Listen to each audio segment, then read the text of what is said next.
ቁርአን የሚለው ቃል ቀረአ ከሚለው ሩት ወርድ ነው የመጣው። አነበበ ማለት ነው። ሌላኛው ቃሉ ፉርቃን ሚዛን ማለት ነው።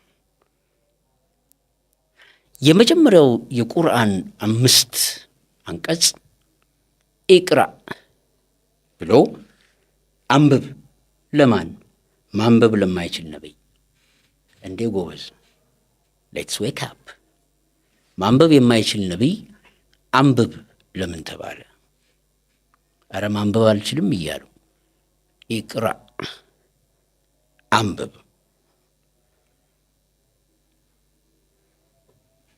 ይሄ አንብብ ማንበብ ምንድን ነው የሚል ጥያቄ እንድታነሳ ያደርጋል። ይሄ አንብብ ማንበብ ለማይችለው ነብይ ባይሰጥ ኑሮ ዛሬ ትንሽዬ 3-4 መጽሐፍ ያነበበ ሰው አንባቢ ብለን በማሰብ ማንበብና መጻፍ የማይችል ሰው ቶታሊ መሀይም እንደሆነ እንድናስብ ያደርግ ነበር። ትልቁ ንባብ ተፈኩር ነው፣ መብሰልሰል ነው። ፊደል መልቀም አይደለም፣ መሸምደድም አይደለም። ከዛ ኢቅራ ቢስሚ ረቢከ ለዚ ኸለቅ። ኸለቅ የሚለው ቃል ፈጠረ ነው አይደል? ግን አኽላቅ የሚለውንም ባህሪ ውሰደው አራብተህ ፈተባረከ አላሁ አሕሰኑል ኻሊቂን የሚለውንም አንቀጽ እዛ ጋር ውሰድ። ሁለት አይነት መፍጠር አለ።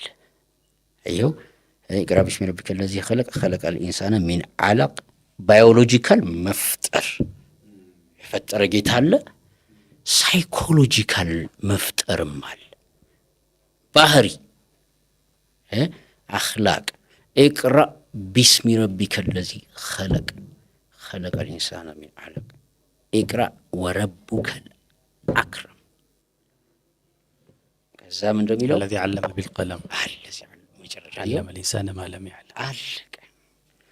ይሄንን ጌታ ስማረው ሳውቀው አመንኩ፣ ተሸነፍኩ። ደስ የሚል መሸነፍን ተሸነፉ። ደስ የሚል ይሄ ማለት ጥግ ነው።